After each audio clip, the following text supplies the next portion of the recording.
Assalamualaikum warahmatullahi wabarakatuh. Alhamdulillahi rabbil alamin wassalatu wassalamu ala rasulil amin Sayyidina Muhammadin wa ala alihi wa sahbihi ajma'in. Allahumma la sahla illa ma ja'altahu sahla wa anta taj'alul hazna idha syi'ta sahla wa la hawla wa la quwwata illa billahil aliyyil azim. ففهمناها سليمان وكلا آتينا حكما وعلما وسخرنا مع داود الجبال يسبحن والطير وكنا فاعلين وصلى الله على سيدنا محمد وعلى آله وصحبه وسلم والحمد لله رب العالمين أما بعد نزلت الاعتكاف في المسجد لله تعالى. Kita nazar iktikaf dalam masjid kerana Allah Subhanahu Wa Taala.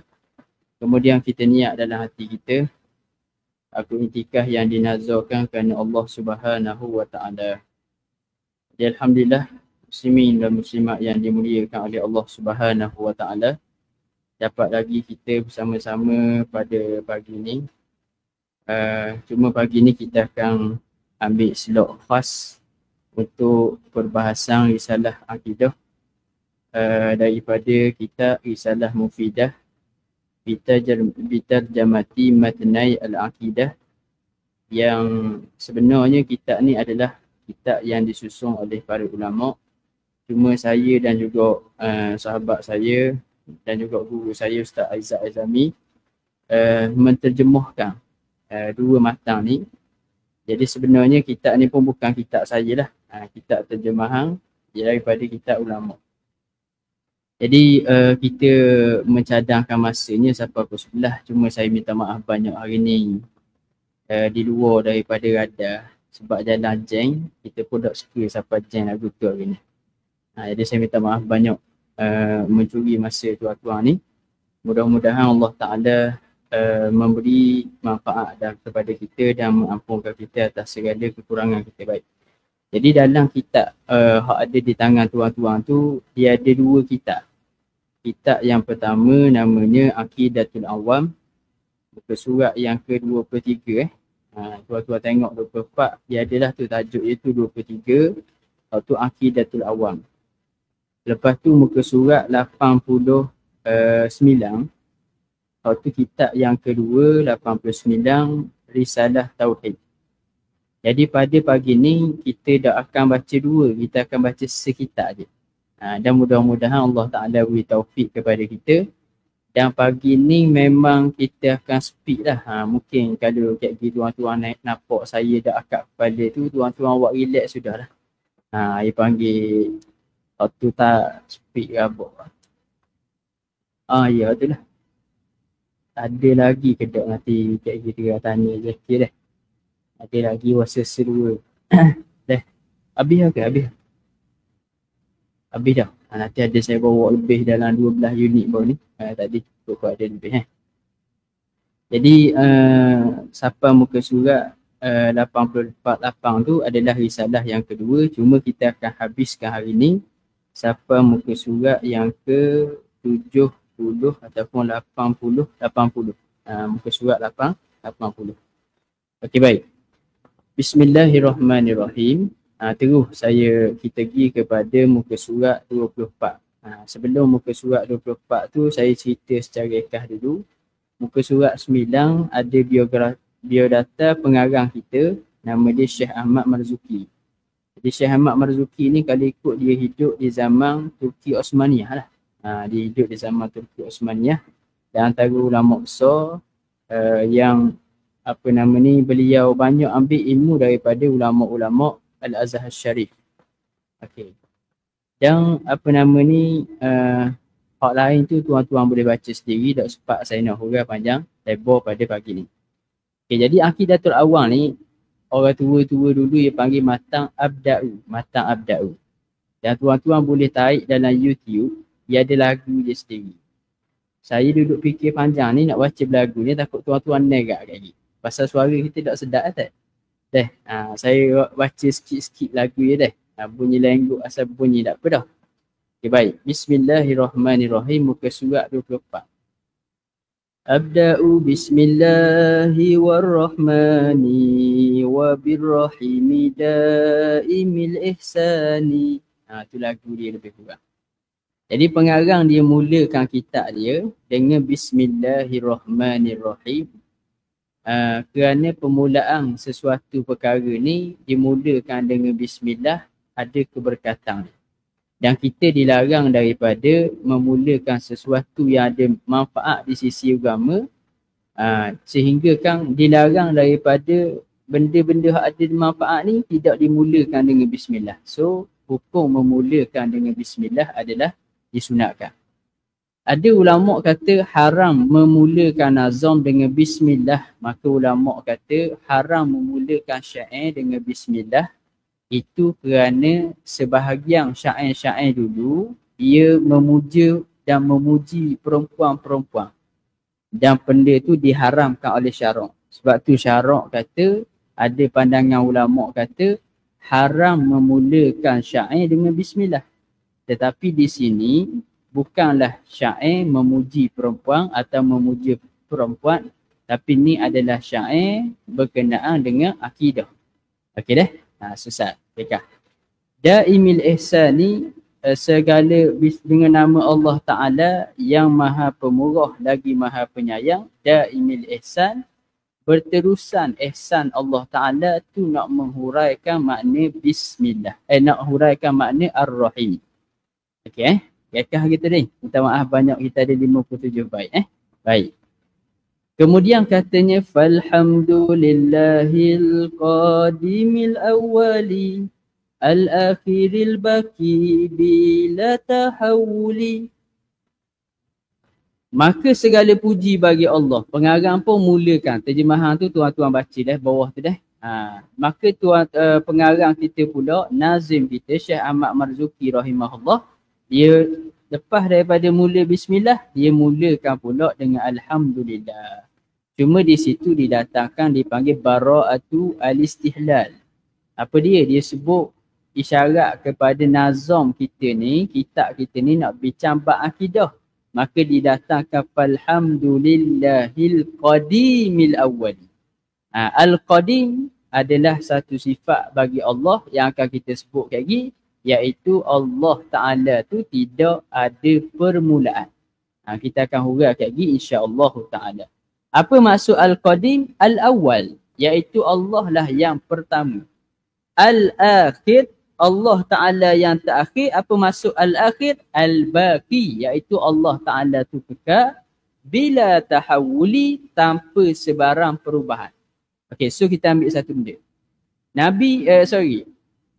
Kita, apa beza makhluk Allah dengan Allah Ta'ala? Makhluk Allah tahawul. Tahawul ni maksud taghayyur, berubah. Makhluk Allah berubah. Allah Ta'ala tidak berubah.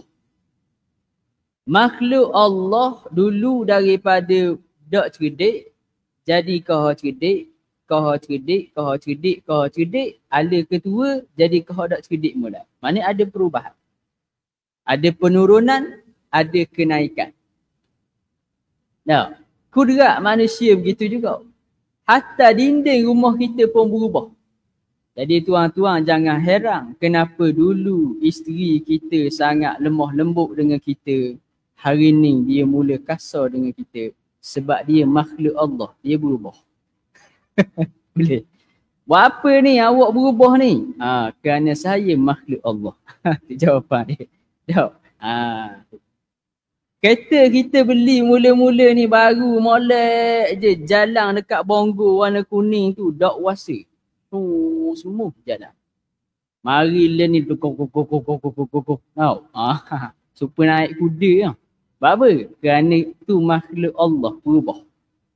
Berubah dari satu keadaan kepada keadaan lain. Itu perbezaan Allah dan makhluk Allah. Makhluk Allah berubah. Allah Ta'ala bila tahawuli tidak berubah. Kemudian terus kepada muka surat 26. Minta maaf dah, kita kena buat gitu dah. Pasal kita nak berhabis hari ni ya. Ada berhabis minggu depan tu. Hak kitab kedua kita panjang sikit insya-Allah Ta'ala. Summa salatu wassalamu sarmada ala nabi khairi man qad wahada. Gitu. Boleh kau baca summa salatu wassalamu sarmada ala nabi khairu man qad wahada, ataupun ala nabi khairu man qad wahada. So ra tu boleh beberapa baris.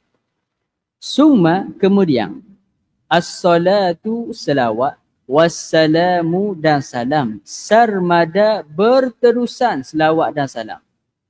Kepada siapa? Alan nabiyyi, atas nabi. Kaedah. Bila disebut an-nabi, yang dimaksudkan adalah Rasulullah sallallahu alaihi wasallam. Al-Quran atau hadis, ketika mana Quran dan hadis mengitlaqkan lafaz Nabi, yang dimaksudkannya Nabi kita sallallahu alaihi wasallam, melainkan dua sebab. Melainkan didatangkan yang pertama qarinah. Qarinah ni ada sebab tertentu yang mengisyarat kepada Nabi lain. Yang kedua, didatangkan nama Nabi lain selepas daripada perkataan Nabi, barulah merujuk kepada Rasulullah sallallahu alaihi wasallam. Jadi sebab tu dalam Quran Allah Ta'ala kata dia, ya ayyuhar rasulu balligh ma unzila ilaika min rabbik. Ar-Rasul merujuk pada Nabi Muhammad sallallahu alaihi wasallam. Allah Ta'ala beritahu dalam Quran, innallaha wa malaikatahu yusalluna 'alan nabi ya ayyuhalladzina amanu sallu 'alaihi wa sallimu taslima. Innallaha wa malaikatahu yusalluna 'alan nabi. Siapa nabi situ? Nabi Muhammad sallallahu alaihi wasallam. Itu maksud dia. Dan pengarang menggunakan lafaz Nabi, tidak diguna lafaz Rasul, sedangkan martabat Rasul dengan Nabi, Rasul lebih tinggi. Kenapa diguna Nabi? Kerana mengikut Al-Quranul Karim, ketika bahas berkenaan dengan selawat, Allah Ta'ala guna lafaz Nabi. Inna Allaha wa malaikatahu yusalluna 'alan nabi. Maka pengarang datangkan lafaz Nabi untuk mengikut lafaz daripada Al-Quranul Karim. Nabi kita khairi man qad wahada, sebaik-baik yang mengesakan Allah Ta'ala. Tengok antara tanda sempurna iman seseorang, dia berpegang bahawasanya Nabi adalah orang yang paling baik dari sudut keimanan dia. Nabi Ibrahim takwanya kepada Allah tinggi. Nabi Musa takwanya pada Allah tinggi. Nabi Ayub takwanya pada Allah tinggi. Tapi Nabi Muhammad mengatasi Nabi lain. Nabi-Nabi adalah yang terbaik di kalangan umat dia. Kalau tanya Nabi Yusuf, adakah Nabi Yusuf yang paling handsome di kalangan umatnya, yang paling handsome dalam kalangan umat dia? Kita jawab je. Bahkan semua Nabi-Nabi adalah yang paling handsome dalam kalangan umat dia. Semua Nabi. Kerana Nabi adalah orang yang paling terbaik dalam kalangan umat tersebut, dari sudut kecerdikan, dari sudut rupa parah, dari sudut segala bentuk tubuh, rupa parah, kecerdikan, segala nikmat yang Tuhan beri, Nabi-Nabi adalah orang yang terbaik dalam umat dia. Tapi Nabi kita sallallahu alaihi wasallam lebih baik daripada semua Nabi tadi. Bahkan hal ni wajib kita pegang. Lalu ditanya pada kita Nabi Allah Ta'ala Yusuf dengan Nabi Muhammad sallallahu alaihi wasallam, mana lebih handsome? Kita jawab Nabi kita sallallahu alaihi wasallam. Kenapa Nabi Yusuf diceritakan kisahnya dalam Quran sehingga orang puang terpotong jari-jari melihat Nabi Yusuf? Kerana kecantikan Nabi Yusuf terfitnah kepada orang lain. Adapun kehandsoman Nabi kita sallallahu alaihi wasallam ditutup dengan rahmat dan juga haibah, kehebatan Nabi kita sallallahu alaihi wasallam. Dan berkenaan dengan selawat, kita telah bahas satu kitab khusus di sini, Raudhatul Muhibbin, pada menyatakan tempat yang perlu berselawat kepada Sayyiduna Rasul sallallahu alaihi wasallam. Kemudian selawat ke Nabi. Selawat pula wa alihi wa sahbihi wa man tabi' sabila dinil haqqi ghaira mubtadi' wa ba'du fa'lam bi wujubil ma'rifah min wajibil lillahi inshrina sifah. Gitulah lagu dia dah. Tak apa dah baca sikit-sikit gitu. Wa alihi, dan kita selawat juga kepada ahli keluarga Nabi. Siapa ahli keluarga Nabi tuan-tuan? Dari sudut doa, seluruh orang beriman walaupun berdosa. Dari sudut zakat, Bani Hashim, Bani Muttalib. Itu dalam pandangan mazhab Imam Syafi'i. Dari sudut zakat, Bani Hashim, Bani Muttalib. Mazhab Syafi'i, orang yang keturunan Bani Hashim dan Bani Muttalib tidak boleh menerima zakat kerana mereka menerima harta ghanimah. Adapun sebahagian ulama' mutaakhirin dalam kalangan ulama' mazhab Syafi'i menyatakan bahawasanya boleh terima zakat sekiranya mereka tidak menerima harta ghanimah. Itu pandangan sebahagian ulama' mutaakhirin, ulama' ke belakang. Dia kata kalau ahli keluarga Nabi, kalau kita boleh negak Said Syarifah, dia pergi luar negara boleh dah ambil zakat Maidan. Contoh masalah. Maka kalau ikut asalnya mereka tidak boleh makan zakat. Cuma sebahagian ulama' kontemporari menyatakan boleh mereka terima zakat selagi mana mereka tidak memakan harta ghanimah, harta rampasan perang. Gitu. Wasahbihi, dan sahabat Nabi radhiyallahu ta'ala anhum, ketika Nabi wafat, sahabat Nabi ada 160,000 atas satu riwayat. 160,000 atas satu riwayat. Ketika Nabi wafat, tak termasuk dengan sahabat Nabi yang wafat sebelum daripada Rasulullah SAW wafat. Dan sahabat Nabi yang paling akhir meninggal namanya Abu Tufail. Ni sahabat Nabi yang bukan daripada kalangan Rasul. Sahabat Nabi dalam kalangan Rasul yang paling akhir meninggal adalah Nabi Isa alaihissalam. Nabi Isa adalah sahabat Nabi yang paling akhir yang dalam kalangan Rasul yang meninggal dunia. Adapun sahabat Nabi yang bukan dalam kalangan Rasul yang paling akhir meninggal namanya Abu Tufail Amir. Itu nama sahabat Nabi yang paling akhir. Kemudian katanya, ada sampai. Ya. Dia saya. Dia tengah flash. Ya, saya tengah flash.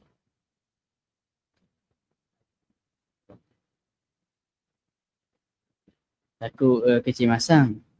Pasal jarang orang telefon tengah flash.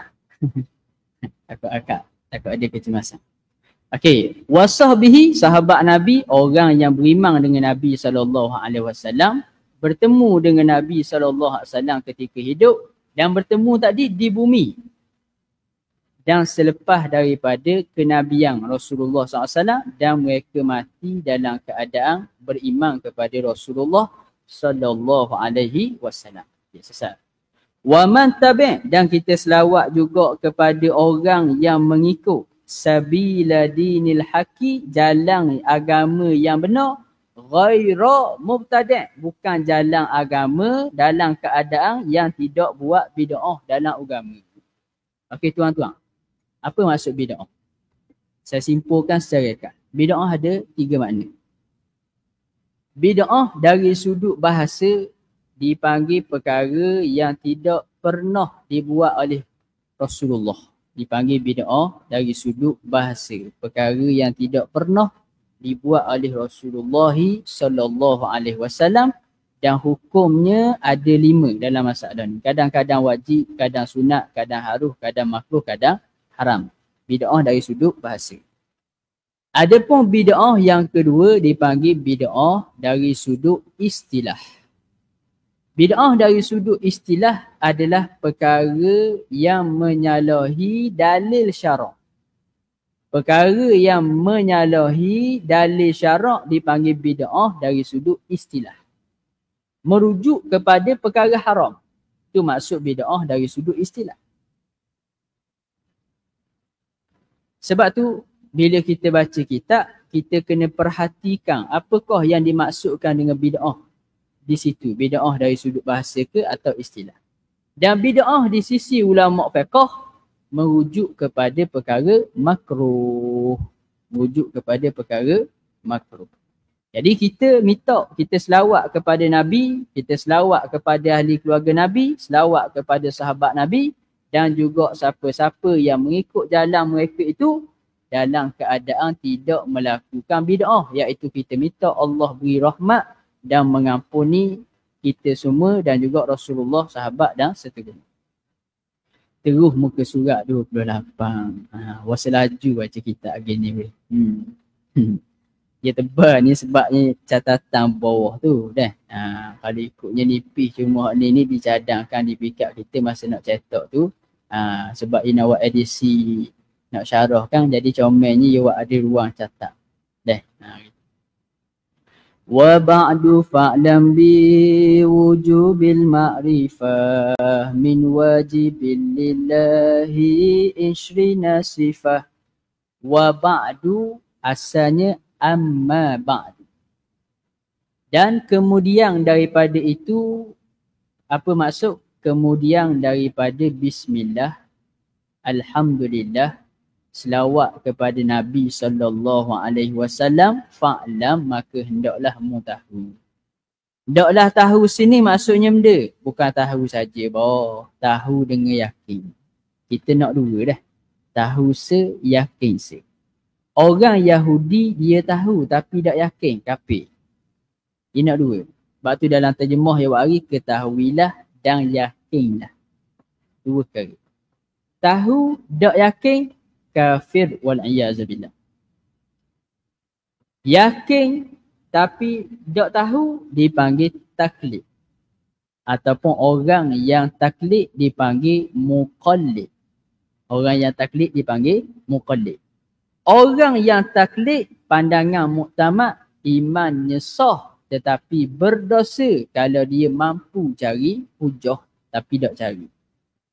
Orang hak ikut orang. Dah apa dema kata Allah Ta'ala ada? Ustaz kabut. Dia panggil yakin tapi tak tahu. Hujah tidak boleh royak. Dah dema tahu mana Tuhan kuasa. Ceramah dengar gitu Ustaz ayat. Dia panggil taklid. Taklid, ulama berbeza pendapat. Kita ambil pandangan satu je hari ni, iman dia sah. Dia dipanggil orang beriman. Tetapi berdosa kalau tak cari, tak pergi belajar. Kalau dia mampu belajar, mampu faham. Tapi dia tak pergi belajar, dia tak cuba untuk faham. Maka orang tak dia berdosa. Tapi kalau dia benar, dia akan nak pergi dah belajar.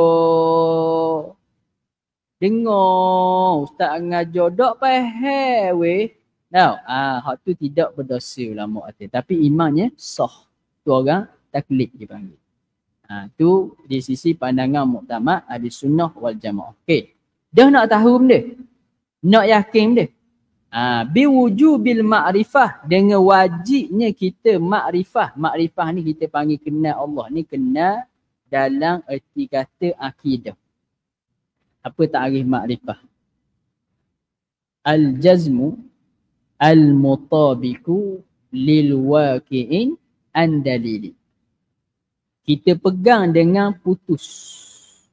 Makrifah ni, dia tulis situ bahawa wajib makrifah. Makrifah ni wajib kenal Allah. Apa maksud kenal? Al-jazmu, pegang putus. Kita terana panggil dok gogeh sikit. 100% kita cari. Al-mutabiku, yang bertepatan. Lil waqi', dengan realiti. Al-jazmu al-mutabiku, pegang 100% bertepatan dengan realiti, an dalilin, berdasarkan kepada dalil. Itu dipanggil makrifah. Boleh? Berdasarkan kepada dalil. Dalil dia ni, kita tahu dalil umum tak apa dah. Dan berkenaan dalil ni, kita akan cerita kitab yang kedua. Ada rezeki kita susun pula masa akan datang untuk baca kitab yang kedua. Jadi oleh kerana kitab kita ni ada dua, saya boleh tahan sikit lah sabar tu. Maknanya ayat kalau nampak erek tu, pergi tengok kitab kedua gitu. Dah. Lepas tu kita akan bahas dalil panjang dah.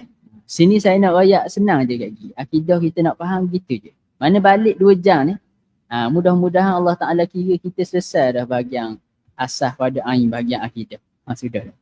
Balik boleh nyanyi dengan anak-anak dah. Abda'u bismillahirrahmani wa birrahimi da'imil ihsani. Nampak tak? Baik, sambung dah. Apa dah nak kenal dia? Kenal tadi, nak tahu tadi, hak bertepatan dengan realiti semasa tu, min wajibin lillahi 'ishrina sifah, daripada 20 perkara-perkara sifat-sifat wajib bagi Allah Ta'ala. Okay, nak kenal 20 sifat hak wajib bagi Allah Ta'ala. Cuma tengok Okay, hamba nak buat penjagaan sikit sini. Ada orang 20 sifat Tuhan ni, yang pertamanya kita nak faham dulu, bukan Allah ada 20 sifat sahaja. Bukan Allah ada 20 sifat sahaja. Bukan. 20 sifat ni yang fardu ain kita tahu. Segala sifat kesempurnaan adalah milik Allah. Segala sifat kekurangan mustahil bagi Allah. Mana-mana sifat kekurangan. Cuma 20 ini yang wajib kita tahu. Yang wajib tahu fardu ain. Kenapa fardu ain? Kerana ulama kaji Al-Quran dan kaji Al-Hadis, lalu ulama mengeluarkan intisarinya daripada Quran dan hadis yang panjang itu, yang banyak itu, yang kitab hadis tak habis-habis kita baca itu, ni intisarinya 20. Yang ada dalil akli atau dalil nakli. Yang ada dalil akli atau dalil nakli, ulama sipur, hak ni wajib dan mengetahui sebagai asas. 20 ni bukan Tuhan hanya ada 20, tapi 20 ni sahaja hak kita kena tahu untuk jadi basic kemah, pegang kemah.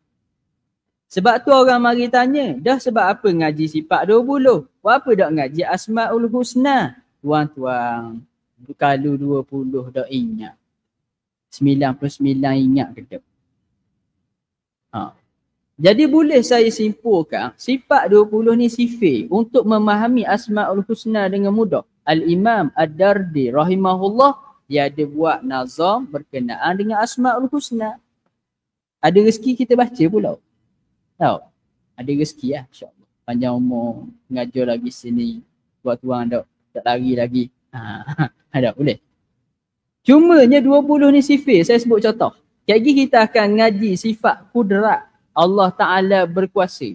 Dengan satu sifat kudrat, dalam sifat 20 tu, menjadi kunci kita memahami beberapa nama dalam Asmaul Husna. Saya sebut contoh. Kita faham konsep kudrat, kita faham Al-Khaliq tu apa. Kita faham Al-Bari tu apa. Kita faham Al-Musawwir tu apa. Tahu? Kita faham al-ilmu. Allah Ta'ala tu bersifat dengan ilmu. Kita faham al-latif tu apa. Kita faham al-khabir tu apa. Kita faham al-alim tu apa. Kita faham al-hakim tu apa. Dia panggil sipir. Jadi hari ni kita nak ngaji sipir. Senang cerita kita dah. Dan sebab apa saya cerita 20 ni adalah perkara hak wajib kita tahu, bukan hanya Tuhan saja, Tuhan ada 20 sifat sahaja, kerana ada orang tomoh dia mari kata, pok-pok ni duduk kata Tuhan ada 20 je sifat. Dah. Jadi tengok daripada ibarat musannaf riwayat dah. Min wajibin lillahi 20 sifat. Min litab'i, kaedah bahasa Arab sebut. Sebahagian daripada sifat yang wajib bagi Allah. Sebahagian. Min litab'i, maksudnya sebahagian daripada sifat yang wajib bagi Allah ada 20. Bukan semua sifat Tuhan 20. Sebahagian daripada sifat wajib bagi Allah 20. Ada lagi hak lain? Ada lagi. Mana 20 ni kita kena pegang secara terperinci atas jalan fardu ain. Hak lain kita pegang secara umum mana-mana sifat Allah Ta'ala. Kita kata hak mana sifat kesempurnaan milik Allah. Mana-mana sifat kekurangan mustahil bagi Allah. Boleh kita dah? Lepas tu hak ni pagi ni nama nak hurah rekah je ni. Minta maaf dah kalau dah lepas teka. Nak hurah rekah je. Berkenaan dengan sifat 20. Okey, hamba buat kesimpulan dulu. Start muka surat 29. Start baik muka surat 29 sampai kepada baik muka surat yang ke-31. Hak ni siapa nafi jadi kafir. Start baik yang ke-6, yang ke-7 dan yang ke-8. Situ. Siapa nafi jadi kafir. Start baik yang ke-9. 9 sahajalah. Siapa nafi jadi fasik. Tidak kafir. Boleh? Sekali lagi. Baik yang ke-6 sampai baik yang ke-8. Siapa nafi jadi kafir. Baik yang ke-9 siapa nafi fasik tetapi tidak kafir. Menyalahi ahli sunnah. Okey, tu kesimpulan rekah. Oleh kerana masa kita sekat, kita terpaksa ringkaskan sebegitu. Allah. Boleh? Okay, jom kita sambung. Wa ba'du fa'lam bi wujubil ma'rifah min wajibil lillahi 20 sifah fallahu mawjudun qadimun baki mukhalifun lil khalqi bil itlaqi wa qaimun ghani wa wahidun wahai qadir muridun alimun bi kulli syai' sami'unil basiru wal mutkallimu lahu sifatun walahu sifatun sab'atun tantazimu fa kudratun iradatun sam'un basar hayatunil ilmu kalamun istamar. Panjanglah pula. Buat iklan. Fallahu, maka Allah Ta'ala itu mawjudun. Allah Ta'ala adalah satu zat yang ada. Tuan-tuan, kaedah. Ahli sunnah pegang Allah adalah zat yang bersifat. Allah adalah zat yang bersifat dengan kesempurnaan. Zat satu yang bersifat dua. Ni ahli sunnah wal jamaah.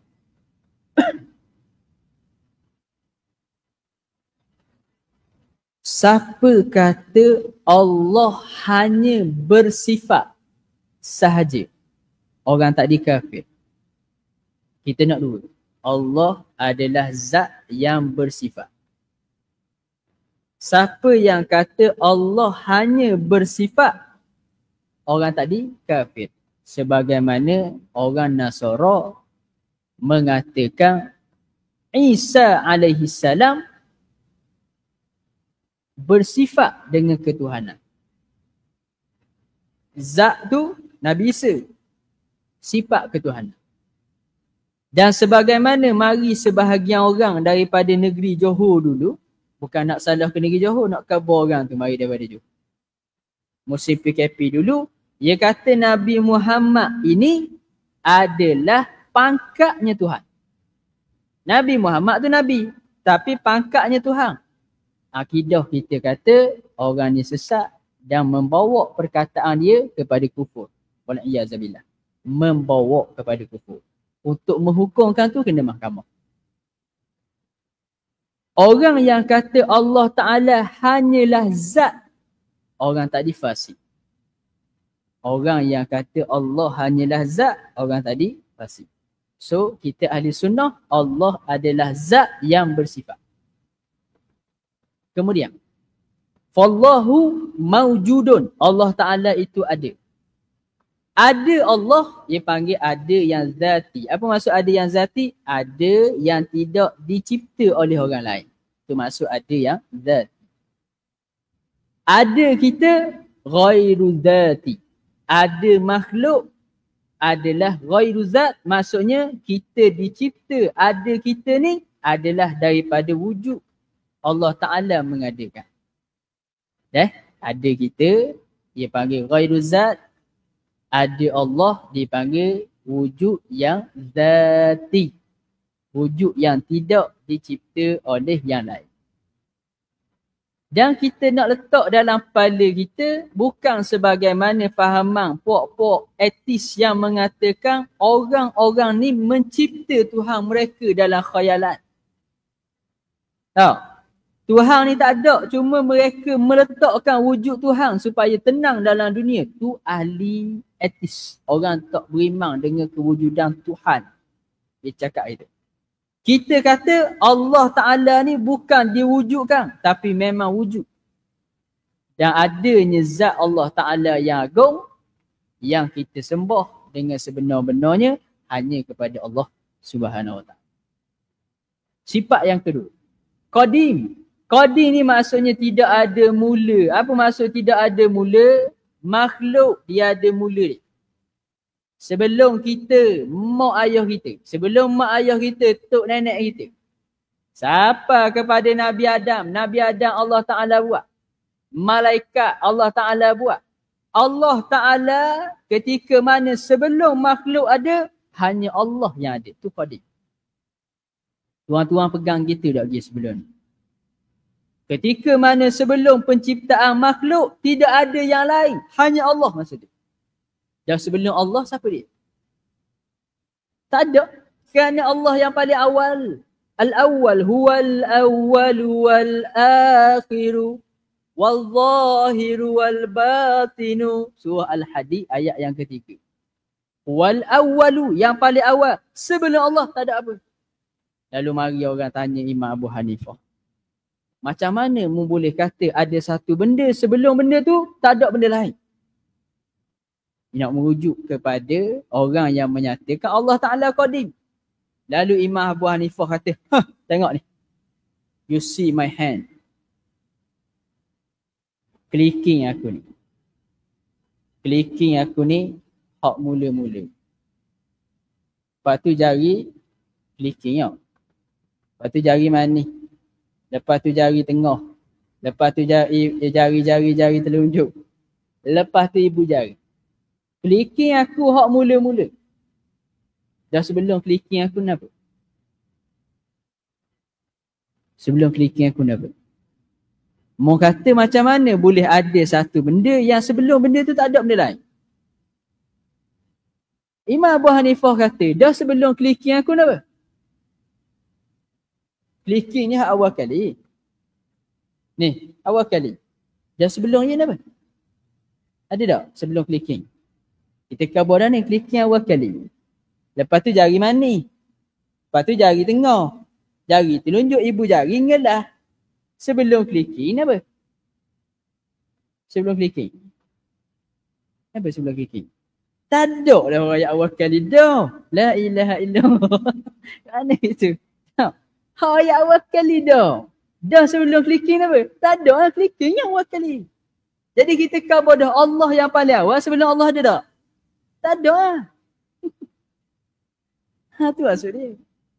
Jadi orang falsafah boleh kritik. Sama juga dengan Imam Abu Hanifah lagi. Orang mari debat ni. Dia kata, Macam mana boleh kata ada sesuatu yang sebelumnya tak ada benda-benda? Orang mari tanya Imam Abu Hanifah. Imam Abu Hanifah kata nombor 3. Sebelum nombor 3, nombor 2. Sebelum nombor 2, nombor apa? Nombor 1 yang awak dah jawab gitu. Sebelum nombor 1, kosong. Sebelum kosong. Tak kira negatif Negatif cikgu matematik yang kira pagi ni. Yang paling awal permulaan nombor kosong. Sebelum kosong. Yang paling awal kosong. Sebelum kosong. Oh ya dah kosong mula-mula kan. Kita tanya lagi sebelum kosong. Gitu perumpamaan dia. Allah Ta'ala sebelum Allah Ta'ala yang paling awal. Sebelum Allah, maka tak timbul dah persoalan tersebut. Kerana dia yang paling awal. Apa maksud qadim? Tidak ada permulaan. Titik. Boleh dah? Kekah kita ni. Al-Baqi. Allah Ta'ala kekal. Kekal maksudnya tidak ada akhir. Wajib bagi Allah pada akal tidak ada akhir. Maksudnya wujud Allah berterusan. Lalu orang etis tanya lagi.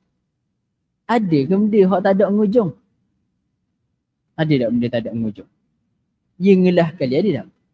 Kita jawab ada. Sambung balik cerita tapak tangan. Ibu jari yang mengelah kali. Lepas ibu jari yang benda. Tak ada lah. Ya ngelah kali dah. Gitu perumpamaan. Maka Allah Ta'ala, bukanlah kita nak kata tu, nak faham mudah. Nah, Imam Abu Hanifah dia nak jawab mudah kepada orang ni supaya mudah faham. Jadi Allah Ta'ala yang paling akhir secara hakikatnya maksudnya Allah Ta'ala kekal forever and ever. Bukan saja zat Allah kekal, segala sifat kesempurnaan Allah kekal sampai akhir, tidak pernah menurun. Dipanggil Al-Baqi. Mukhalifun lil khalqi bil itlaqi. Kemudian Allah Ta'ala berbeza dengan makhluk, bersalahan dengan makhluk secara mutlak. Kita panggil benda. Tak sama sikit. Tak sama sikit haram pun. Dia kan orang Terengganu banyak. Sama lek-lek. Tapi sama ni. Sama lek-lek. Lepas tu? Sama lek-lek tu sama banyak tau. Banyak sama tau. Dia panggil sama lek-lek. Lepas tu kalau sama sikit, ada meh. Bukan meh lembu. Ada meh. Maknanya ada macam sama sikit. Allah Ta'ala tak sama langsung dengan makhluk. Okay. Senang cerita, Allah tak sama dengan makhluk. Okay, macam mana kita nak kenal Allah? Siapa boleh tengok Allah Ta'ala cakap tangan? Nak gandang botol air sikit. Tuan-tuan, kaedah ulama royak, kalau kita nak kenal sesuatu tu, kita kena kenal lawang ni. Allah disebut Khaliq. Nak kenal Allah, kena kenal makhluk. Nak kenal Allah, kena kenal makhluk. Mana-mana sifat yang khusus bagi makhluk, mustahil bagi Allah. Saya tanya. Tangan saya sama tak dengan tangan basikal? Atau saya tanya orang puang, muka saya sama tak dengan muka muslimat? Sama tak? Saya jawab sama. Apa sama? Muka saya ada kulit, tuan-tuan ada kulit. Tak? Kesimpulan kali, muka saya dengan muka kuala sama tak? Muka kuala patah tu sama tak? Saya jawab sama. Sama benda. Dia diciptakan, saya diciptakan. Tangan saya dengan handal basikal sama tak? Sama. Saya diciptakan, dia diciptakan. Saya ada warna, dia ada warna. So kita senarakan pagi ni secara kah sifat makhluk lawang bagi sifat ni mustahil bagi Allah. Boleh? Secara kah? Yang pertama, makhluk berkait dengan tempat. Kita senarai hak makhluk, tuan-tuan faham diri lawan. Makhluk berkait dengan tempat. Satu. Kedua, makhluk berkait dengan masa. Makhluk duduk dalam dimensi masa. Makhluk ada warna. Makhluk ada warna. Makhluk mengambil ruang lapang. Mengambil ruang lapang. Dan banyak lagi makhluk sifatnya berubah. 5 ni saja sebagai contoh. Bukan hanya 5 ni. 5 ni sebagai contoh sifat makhluk. Makhluk berkait dengan tempat. Berkait dengan masa. Berubah. Mengambil ruang. Ada warna. Jom kita tengok. Allah menyalahi makhluk. Allah duduk dalam lapangan tempat. Apa maksud tempat? Tempat adalah pertemuan dua jirim, dipanggil tempat. Pertemuan dua jirim dipanggil tempat. Sekarang ni, tapak tangan saya dengan telefon, ni jirim. Jirim telefon diletakkan atas jirim tapak tangan saya. Wujud tak tempat bagi telefon? Wujud. Pertemuan dua jirim dipanggil tempat. Hanya jirim sahaja yang berkait dengan tempat. Allah tidak berkait dengan tempat. Kedua, masa. Makhluk Tuhan je duduk dalam dimensi masa. Masa tu benda. Masa adalah putaran falak. Masa banyak tarikh ulama beri, kekah pagi ni putaran falak. Putaran falak dipanggil masa. Putaran matahari mengorbit bumi, balik. Bumi mengorbit matahari tak? Bulan mengorbit bumi. Putaran itulah dipanggil masa. Sebelum adanya matahari, Allah Ta'ala wujud tidak berkait dengan masa. Dan kita boleh simpulkan bahawasanya masa ni, kalau nak banding zaman dulu, cuba tuan-tuan baca kitab At-Tibyan. Sahabat Nabi, antaranya Sayyidina Uthman Ibn Affan radhiyallahu ta'ala, dia boleh khatamkan Quran antara Maghrib dan Isyak. Gana masa-masa tu. Mungkin tuan-tuan sempat juga 20-30 tahun lepas. Macam mana lambatnya berlalu sehari-sehari. Tapi hari ni sekejap jumpa pula dah Isnin. Adakah Allah Ta'ala melalui masa tersebut? Orang dalam kubur meninggal zaman Nabi Adam AS. Adakah masanya panjang di dalam kubur? Orang yang terakhir meninggal di hari kiamat, adakah masanya sekejap? Tidak. Jawapannya masa di dalam kubur berbeza. Jadi, adakah Allah berkait dengan dimensi masa? Tidak. Yang berkait dengan dimensi masa adalah makhluk. Yang ada warna makhluk Allah. Putih, biru, purple dan sebagainya. Dan yang mengambil ruang juga makhluk Allah. Allah tidak bertempat.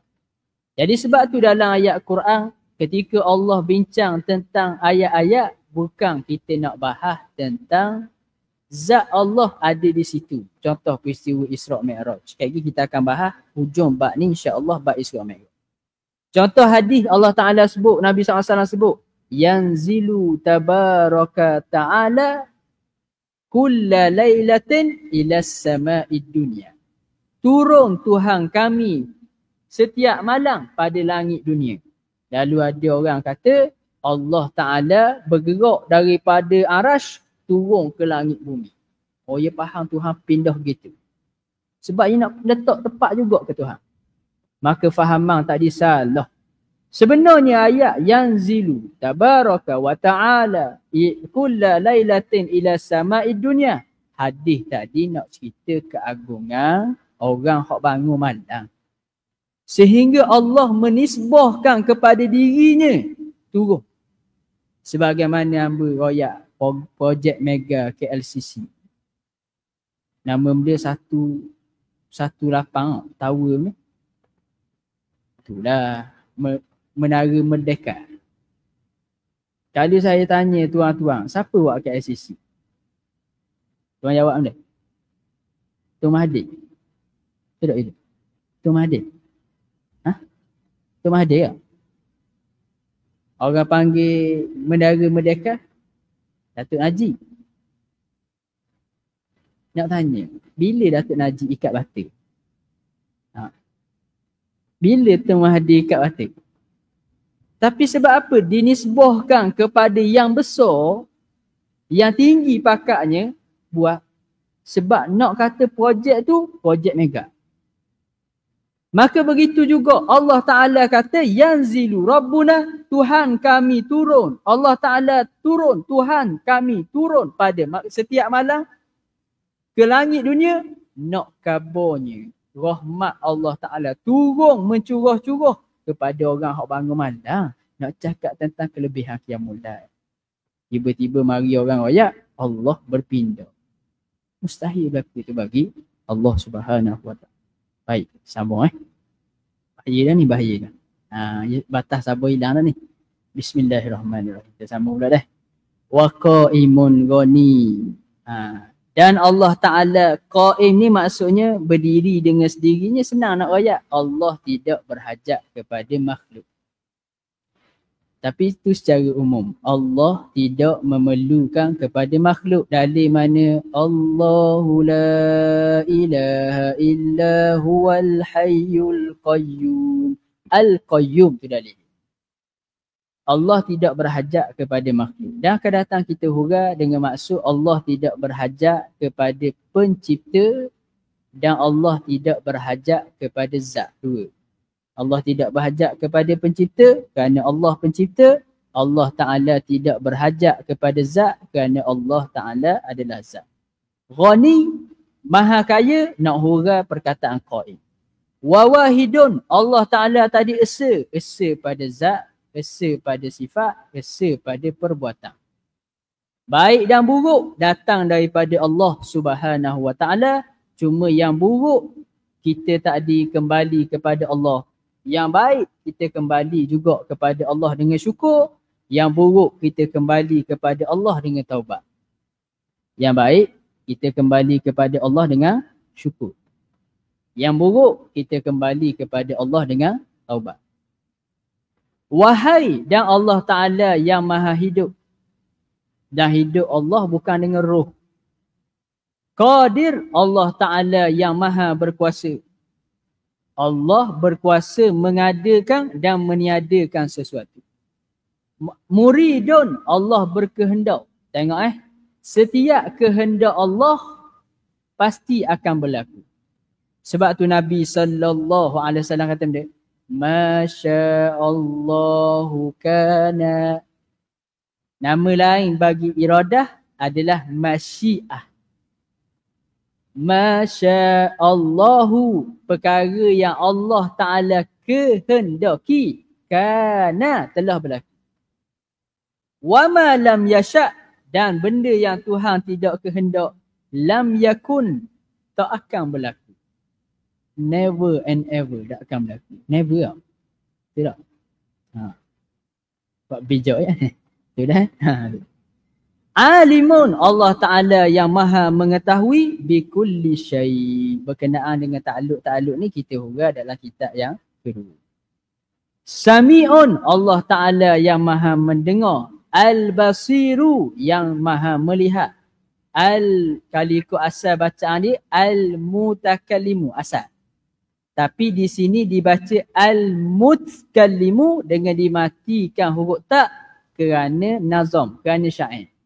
Tuan-tuan, special buku ni untuk siapa yang boleh baca Arab, muka surat 81, saya datangkan beberapa penjagaan dobit-dobit kalimah. Yang penting dalam nazam ni, orang yang boleh baca Arab boleh tengok sini, dan dobit ni saya sebut dah dalam mukaddimah, iaitu kita ambil daripada kitab Nuruz Zalam. yang disusung oleh Syekh Nawawi Al-Bantani. Al-Mutakallimu, Allah Ta'ala yang maha berkata-kata. Jadi bukanlah maksudnya Tuhan cakap dok berhenti. Maksudnya kita kata bagi Allah ada sifat berkata. Lahu sifatun sab'atun tantazimu, dan bagi Allah Ta'ala ada 7 sifat yang didatangkan secara bersusung dalam nazam selepas daripada ni. Okey, saya buat kesimpulan. Bait yang 29, muka surat 29, nang bait ke-6, bait ke-7, bait ke-8, hak ni bincang tentang sifat ma'ani, sifat salbiyah, sifat maknawiyah. Boleh? 3 ni dah. Orang hak ngaji akidah dah ni. Nafsiyah, salbiyah, maknawiyah. Sebab tu siapa nafi, kufur. Boleh? Adapun muka surat yang ke-33, fakudratun iradatun, ni cerita tentang sifat ma'ani. Sifat ma'ani. Fakudratun, maka bagi Allah Ta'ala tu sifat kudrat ataupun diterjemah dengan perkuasa. Apa maksudnya? Saya sebut dengan rekah, takrifnya ada dalam kitab yang kedua, fakudratun, satu sifat yang ada di zat Allah Subhanahu Wa Ta'ala, dengan sifat tersebut Allah Ta'ala berkuasa. Tuan-tuan nak pegang kan aja. Allah Ta'ala berkuasa. Allah yang mencipta langit bumi. Sesat dah akidah. Sudah dah lah. Boleh balik dah. Berkuasa dengan benda? Dengan sifat yang ada di zat Allah. Dengan sifat yang ada di zat Allah Subhanahu Wa Ta'ala. Iradatun, Allah Ta'ala ada satu sifat, dengan sifat tersebut Allah Ta'ala memilih. Itu panggil iradat. Ni sikit, ni berat ni, kira-kira santai dah ni. Sam'un, Allah Ta'ala ada satu sifat, sifat tersebut, dengan sifat tersebut Allah Ta'ala mendengar. Basar, Allah Ta'ala ada satu sifat, dengan sifat tersebut Allah melihat. Ya sebenarnya kalau nisbah kepada kita pun makhluk Tuhan ni, kita ni tengok bukan dengan mata. Betul tak? Dengar dengan telinga tak kita? Kita dengar dengan telinga ke dengar dengan benda? Tengok dengan mata. Cakap dengan lidah ke? Tak. Betul tak beradab? Orang tengok dengan mata. Kalau tengok dengan mata, orang buta ada mata tak? Ada mata. Apa tak boleh tengok? Sebab bukan semata-mata mata, dia ada sifat pelihat yang ada di mata. Dengar orang pekak ada linga tak? Ada linga tak? Ada linga. Tapi apa tak dengar? Sebab sifat pendengar itu tak ada. Boleh? Cakap ni cakap.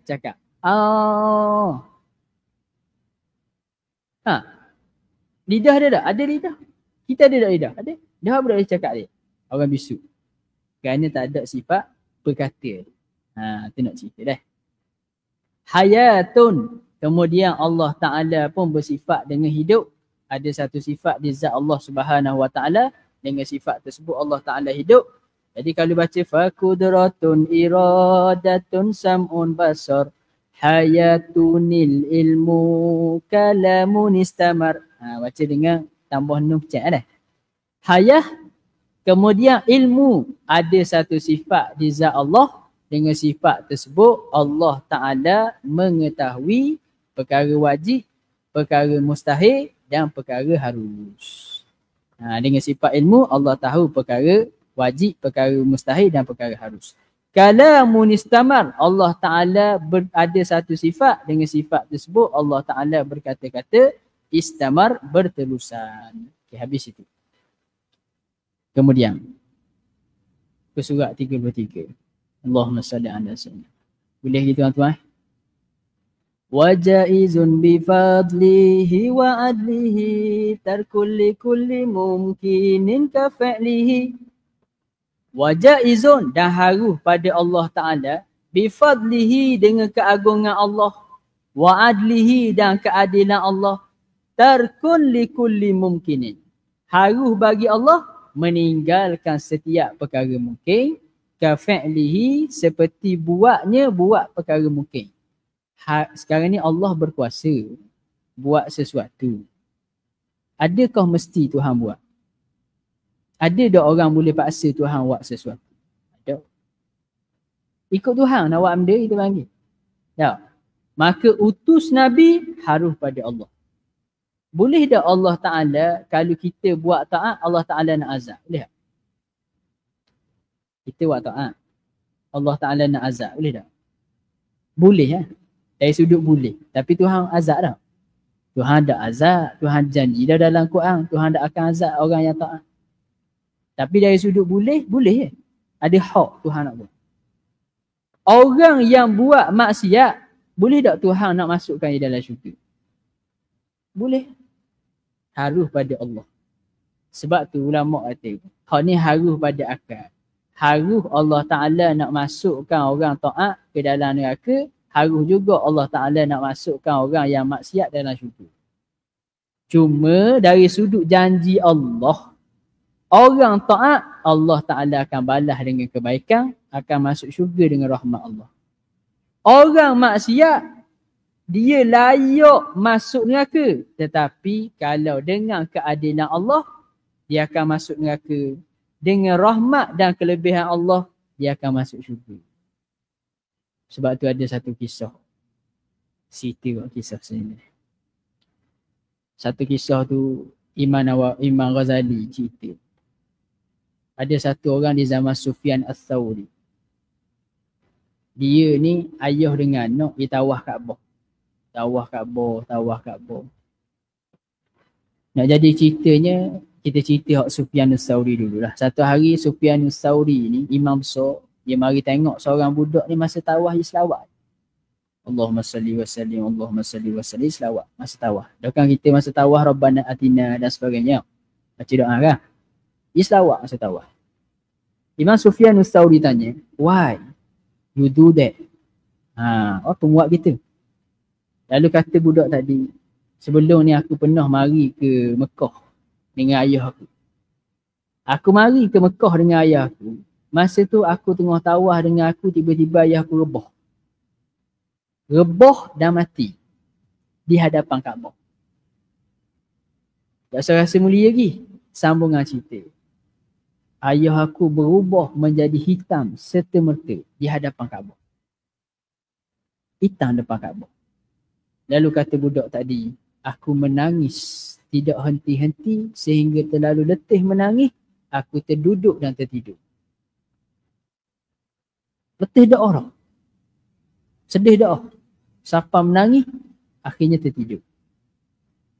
Lalu budak tadi, dia kata dalam mimpi, lalu aku pun bermimpi dalam tidur tersebut.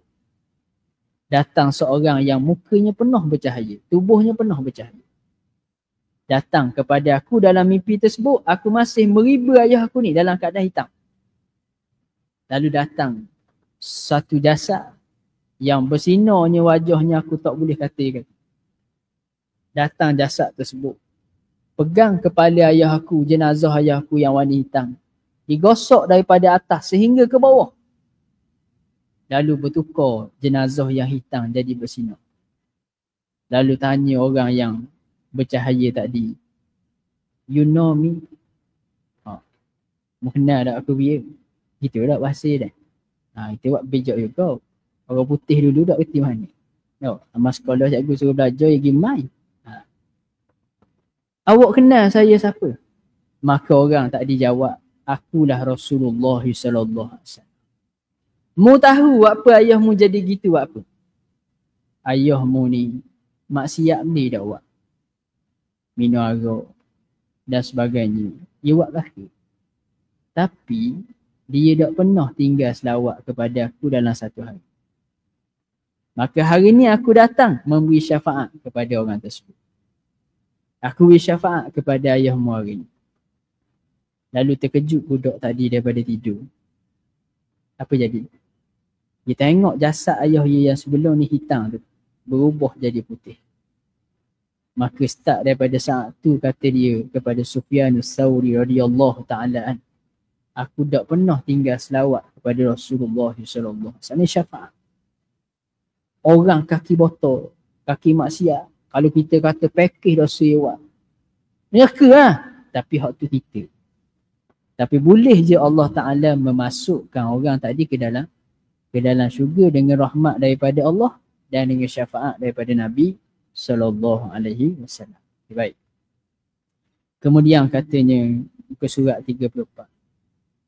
Arsala anbiya zawi fatana bisirki wa tablighi wal amana wa jaizun fi hakihim min aradi bi ghairi naqsin ka khafifil maradi. Arsala anbiya zawi fatana. Allah Ta'ala telah mengutuskan para nabi zawi fatanah yang memiliki sifat fatanah. Fatanah ni cerdik. Cerdik para nabi sehingga boleh mematahkan hujah pihak lawan. Itu maksud cerdik. Bisidqi, nabi-nabi ni sidik. Benarnya para nabi alaihimussalam benar bertepatan dengan wakil. Benda hak nabi cakap betul dengan wakil, dengan realiti semasa. Dipanggil benar. Walaupun nabi kata aku telah makan, cakap nabi tu betul juga. Tahu? Nabi puji orang, betul juga. Apa? Tu yang disebut oleh Rasulullah. Rasulullah dan nabi-nabi lain benar percakapan mereka dan perbuatan mereka. Watablighi, dan juga tabligh, nabi menyampaikan apa sahaja yang diwajibkan untuk nabi sampaikan. Dia ada benda nabi dilarang daripada sampaikan, maka nabi tak akan sampaikan. Ada benda diberi pilihan nak sampai ke tak, maka nabi tidak boleh pilih nak sampai atau tidak.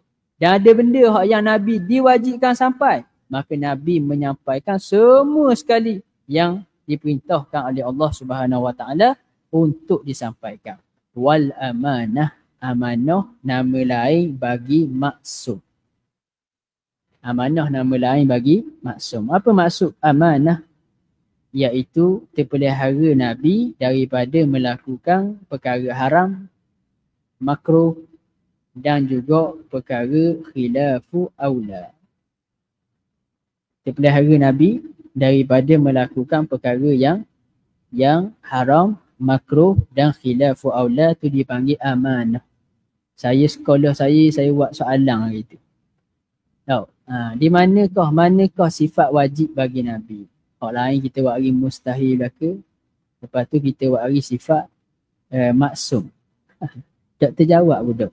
Budak. Biasa kan amanah. Tahu? Jadi amanah ni dia ingat maksum. Nama lain bagi amanah adalah maksum. Soalan. Adakah Allah Ta'ala maksum? Soalan. Allah Ta'ala maksum tak? Sudah dah. Allah Ta'ala maksum tak? Jawabnya tidak. Sebab apa Allah tidak maksum? Sebab Allah asim. Allah yang memaksumkan. Tak timbul lah Allah maksum ke tak? Allah yang buat peraturan tersebut. Dah. Okey, habis. Apa beza maksum dengan mahfuz? Dia ada dua. Ulama-ulama, awliya, orang soleh, mereka dipelihara tak daripada perkara haram? Dipelihara juga. Mereka buat tak benda makruh? Tak buat juga. Apa beza dengan Nabi? Maksum wajib akal. Mahfuz harus pada akal. Apa maksud? Maksum ni kalau Nabi buat sesuatu benda, kita tak kata benda tu haram. Contoh. Nabi nikah lebih daripada 4. Syariat kata haram nikah daripada 4. Kita kata bila Nabi nikah ada 4, tidak haram, bahkan tu syariat khusus bagi Nabi SAW. Minum air zam-zam dalam keadaan berdiri, hukumnya benda. Minum air berdiri hukumnya makruh walaupun air zam-zam. Hadis yang menceritakan air zam-zam Nabi minum berdiri, ulama mazhab Syafi'i kata bukanlah pengecualian bagi kita untuk boleh minum air zam-zam dalam keadaan berdiri. Hadis tadi kata Imam Bajuri dalam Mawahib Laduniyah, hadis tadi menyatakan khusus syariat tadi kepada Nabi sallallahu alaihi wasallam. Nak kabarnya minum air zam-zam berdiri tak sampai tangga haram. Adapun kalau umat Nabi minum air zam-zam berdiri hukumnya makruh. Boleh. Makruh juga. Jadi situ bukan nak suruh ikut Nabi lah. Nabi nak kabar je, dia panggil li bayanil jawaz, untuk menyatakan harum. Mana taklah sampai bawa haram kalau minum air zam-zam tadi. Jadi hadis dalam Syama'il yang menceritakan tentang minum Nabi, ada Nabi minum dalam keadaan berdiri air zam-zam, tu bukan dalil kita disunatkan minum air zam-zam berdiri di sisi mazhab Syafi'i. Boleh? Tu cerita. Adapun mahfuz. Mahfuz ni benda tu harus pada akal. Kalau ada ulama nikah lebih daripada 4 dalam satu masa, kita kata benda syariat khusus ke? Ada tu ni nikah 5 dalam satu masa. Nikah 5. Kita kata benda syariat khusus ke ya? Tak, kita kata benda buat kerja haram. Ya ulama. Ya tu usul. Tu dipanggil mahfuz. Beza dengan maksud. Wajaizun fi haqqihim min aradi bi ghairi naqsin ka khafifil maradi. Dan haruh pada hak mereka tu nabi-nabi daripada sifat bi ghairi naqsin, sifat-sifat kemanusiaan. Arak ni khusus kepada sifat makhluk. Boleh. Kalau sifat tu umum, makhluk boleh, Allah Ta'ala boleh. Bila sebut arak, ia khusus kepada sifat makhluk. Nabi-nabi ni bersifat dengan manusia. Jadi boleh je Nabi makan, boleh je Nabi minum, boleh je Nabi bersama dengan isteri, harus pada Nabi. Tak ada pelik apa? Tak. Boleh je Nabi nikah, boleh Nabi berurus niaga, Nabi berperang. Kenapa? Kerana Nabi manusia biasa. Manusia yang Allah Ta'ala cipta sebagai manusia, tapi Allah Ta'ala beri kelebihan sebagai seorang Nabi. Maksud manusia biasa ni maksudnya bukanlah dia malaikat, tapi manusia.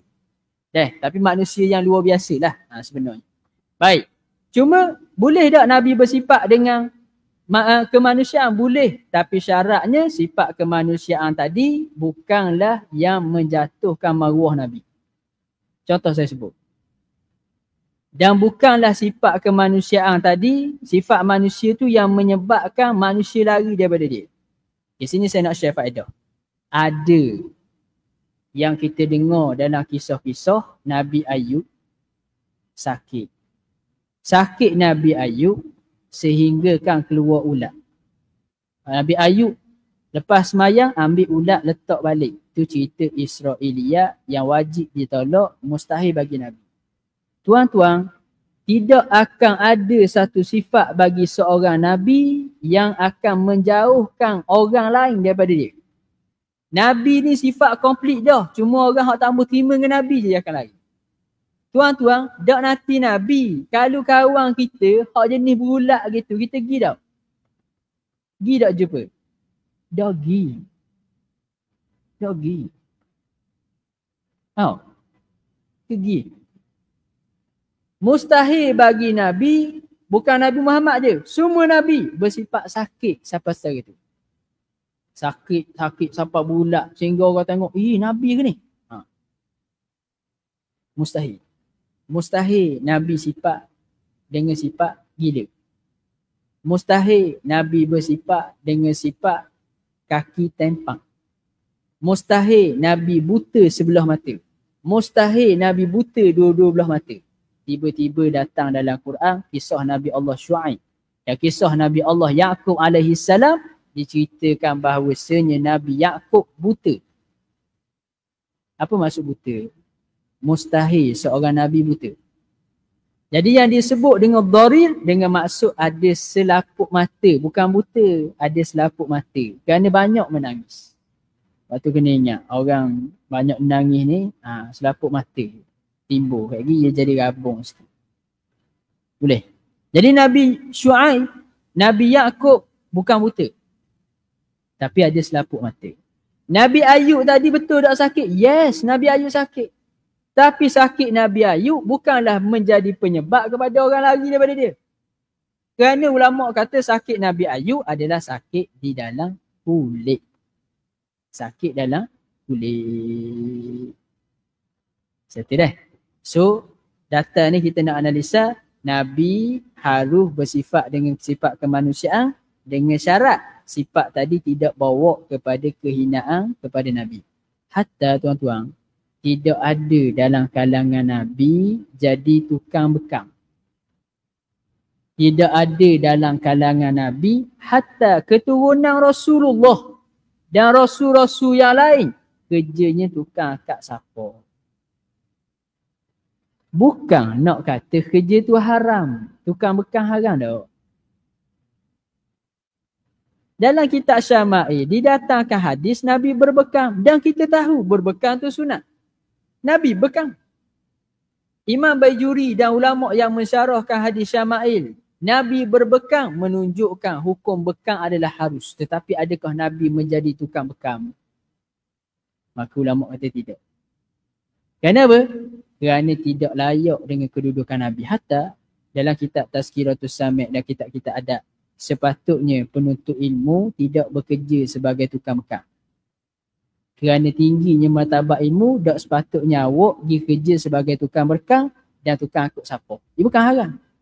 Tapi tak layak dengan awak pergi belajar pondok lama, pergi ngaji pengajian Islam lama. Dah kali kerja dia? Tukang bekam.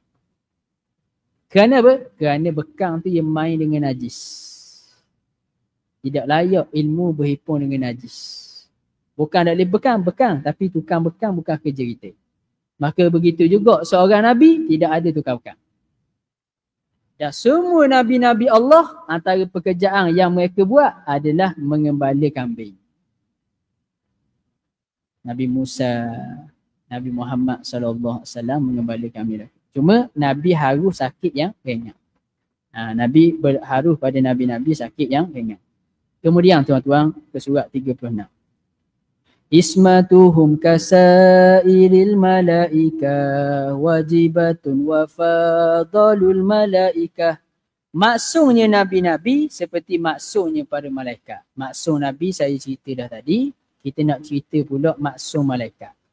Malaikat Allah Ta'ala sebut dalam surah At-Tahrim. Setiap perkara yang Allah perintah, pasti Allah Ta'ala, pasti malaikat akan buat. La ya'sunallaha ma amarahum wa yaf'aluna ma yu'marun. At-Tahrim ayat 6 kalau tak silap saya. Tiga tengok balik Okey tuan-tuan.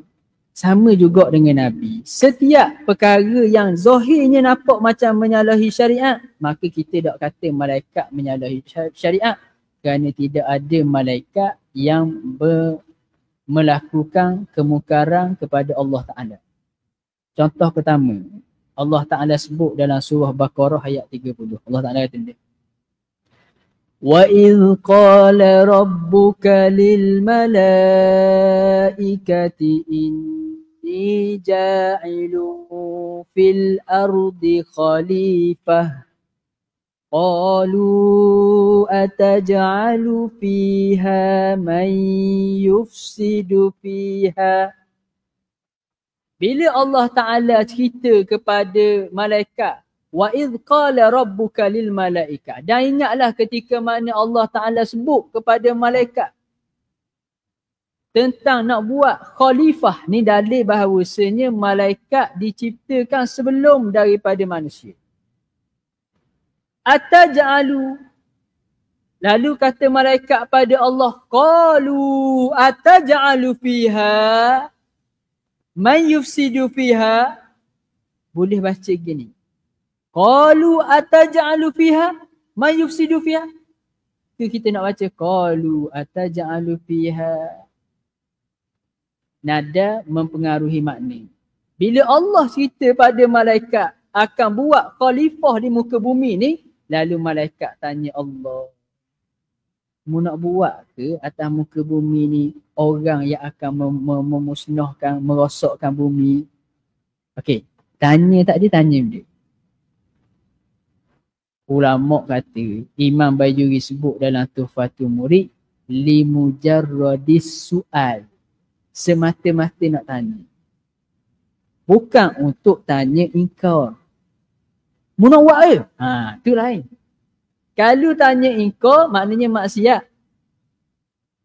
Jadi adakah Allah Ta'ala dengan malaikat tadi, malaikat persoalan Allah? Ulama kata tak, kerana malaikat tadi maksum. Satu. Contoh kedua. Surah Baqarah dia ada satu ayat panjang. Ayat ni memang orang akan baca kalau kena sihir. Wattaba'u ma tatlu syayatinu ala mulki Sulaiman. Wa ma kafara Sulaimana ila akhiri. Panjang ayat. Tapi dalam ayat tu cerita pasal dua malaikat namanya Harut wal Marut.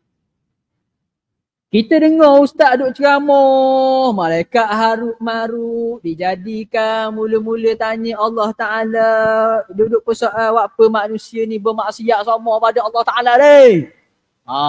Ya ustaz 10-40 ni gini dah lah. Relax.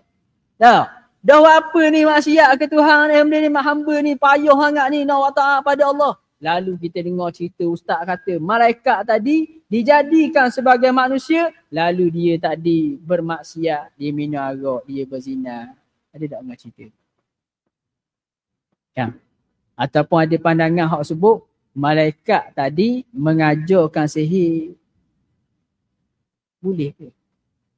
Adakah malaikat tadi bermaksiat sehingga Harut Marut ditanam di dalam tanah kerana maksiat yang dibuat kepada Allah Ta'ala? Haji dengar tak cerita tu? Haji dengar? Sudah dah lah. Dah mendengar mana? Tapi benda tu dicerita sebahagiannya dinakalkan. Maka akidah kita ahli sunnah wal jamaah, Harut Marut yang dimaksudkan malakani di dalam ayat tadi merujuk kepada orang soleh yang sifat disifatkan, diumpamakan seperti sifat malaikat. Ada 2-3 jawapan ni. Sejawapan untuk hari ni. Jadi bukanlah malaikat tu malaikat sungguh. Tapi nak kata ya tu soleh, ya tu orang. Soleh sehingga disifatkan seperti malaikat. Lalu orang soleh tadi buat maksiat. Pelik ke? Tak pelik. Nah, bukanlah malaikat Harut Marut yang membuat maksiat kepada Allah kerana malaikat maksud. Boleh. Sebab dia kata ismatuhum kasairil malaikah wajibatun. Maksum pada Nabi tu seperti malaikat adalah wajib hukum dia. Wajib pada akal. Wa fadalu al malaikata, dan nabi-nabi lebih afdal daripada malaikat. Tuan-tuan, saya ambil masa sikit lagi. Nabi-nabi lebih afdal daripada malaikat. Jom kita susung siapa hak paling afdal, start daripada atas sampai ke bawah. Yang paling afdal Rasul Ulul Azmi. Syekh Nawawi Bantan sebut wajib kita tahu Rasul Ulul Azmi mengikut tertib 5 orang. Rasul Ulul Azmi 5. Paling atas Nabi Muhammad sallallahu alaihi wasallam. Yang kedua Nabi Ibrahim. Ikut tertib. Nabi Muhammad, Nabi Ibrahim, Nabi Musa, Nabi Isa, Nabi Nuh alaihi salam. Muhammad, Ibrahim, Musa, Isa, Nuh.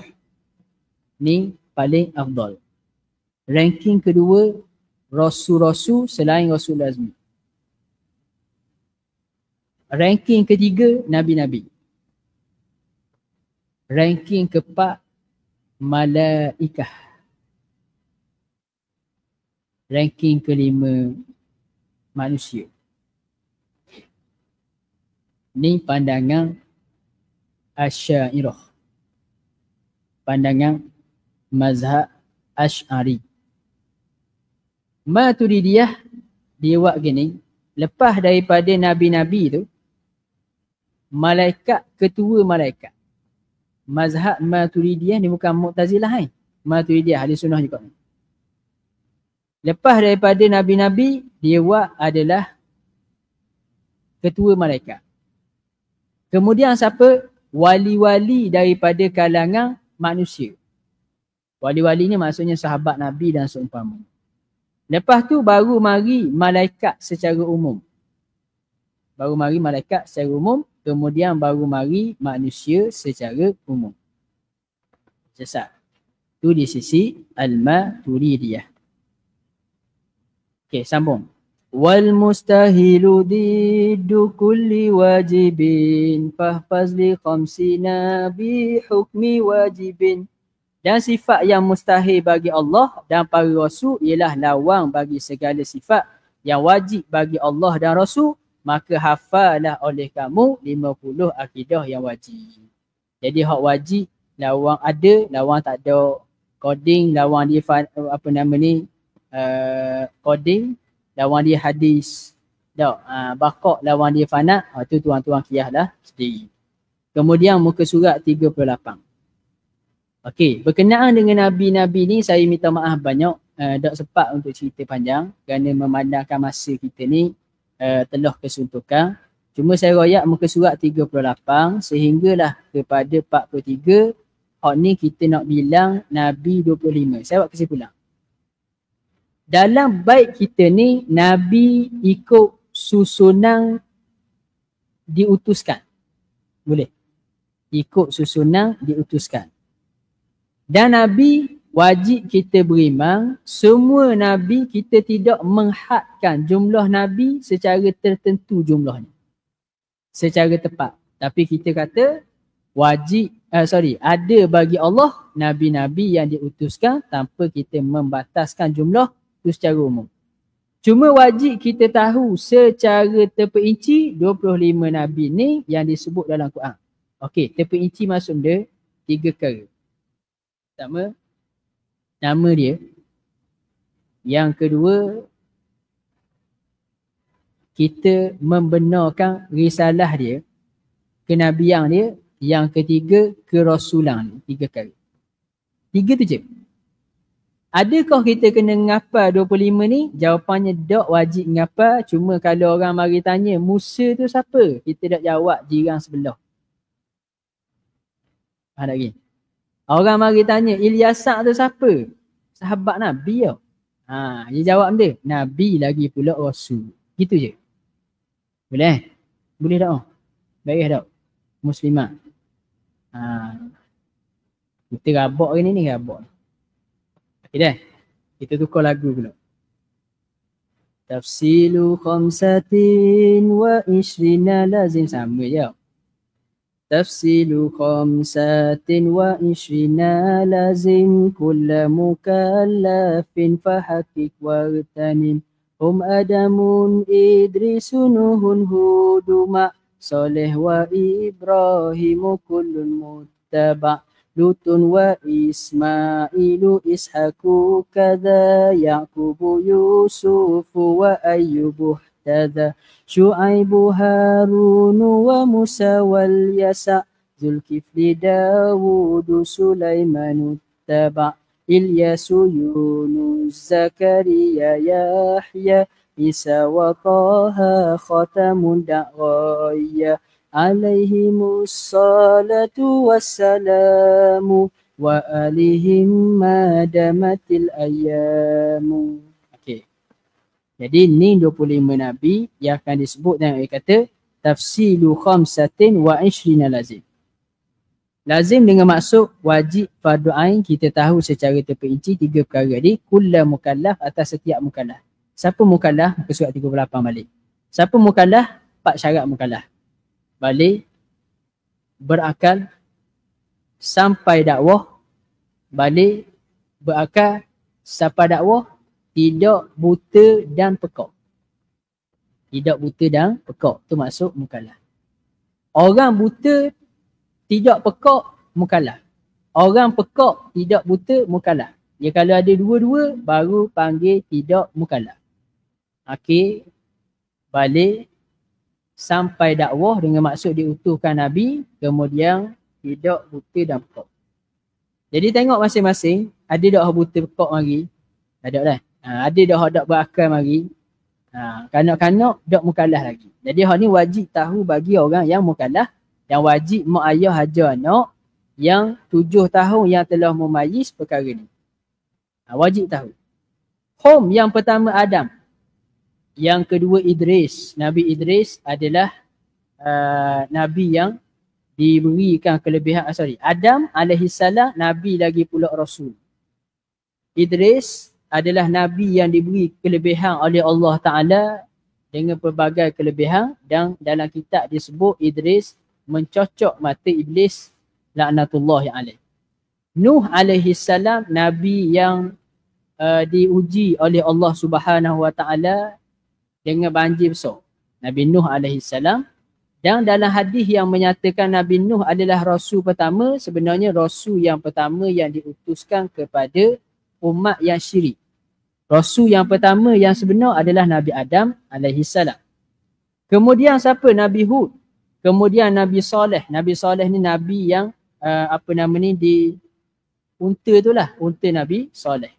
Kemudian Nabi Ibrahim alaihissalam. Nabi yang terafdal selepas Nabi Muhammad sallallahu alaihi wasallam.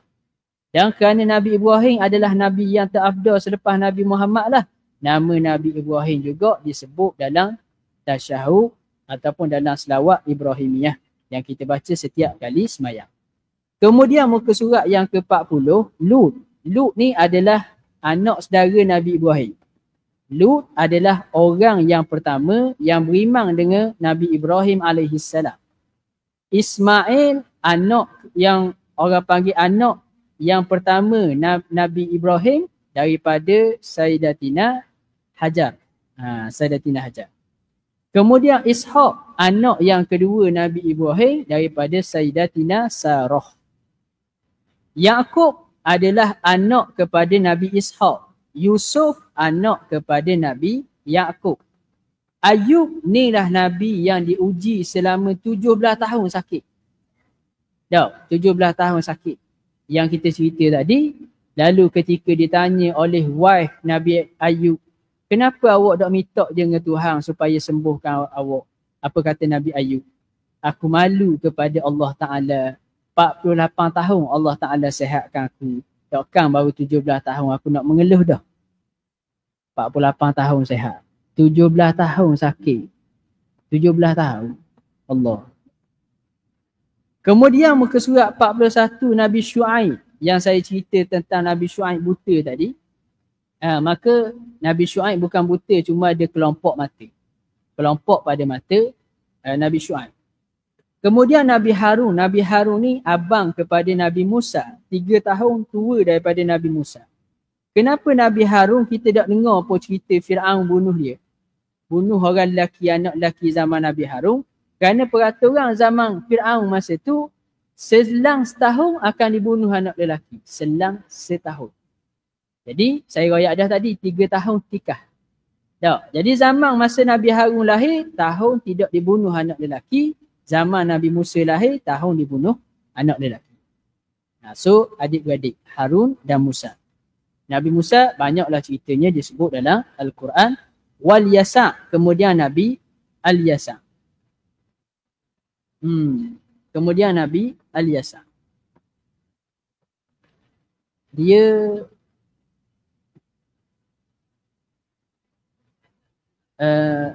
Nabi Musa ni zaman sahabat dulu, sahabat Nabi, ada seorang lelaki daripada orang panggil Bani Syanu'ah. Lelaki daripada Bani Syanu'ah rupanya sama dengan rupa Nabi Musa alaihissalam di zaman Rasulullah sallallahu alaihi wasallam. Kemudian Nabi Al-Yasa. Kemudian Zulkifli. Zulkifli ni kita panggil gelaran. Ulama dalam masalah Nabi Zulkifli berbeza pandangan. Ada yang kata Zulkifli itu adalah Nabi yang khusus. Ada yang kata Zulkifli ni gelaran bagi Nabi lain. Maka ulama yang kata Zulkifli itu gelaran Nabi lain, dia kata Zulkifli itu adalah Nabi Ilyas. Ada pandangan kata Zulkifli itu atas dasar gelaran Nabi lain ni. Zulkifli itu adalah Nabi Yusha. Jadi dengar Nabi Yusha. Dan ada pandangan kata Nabi Zulkifli itu adalah Zakaria, Nabi Zakaria. Jadi Zulkifli ni maksudnya yang mempunyai Al-Kifli, maksudnya kuat kemampuan dia tu. Itu dipanggil Zulkifli. Jadi pandangan yang popularnya di kalangan kita, Zulkifli itu adalah Nabi yang asing.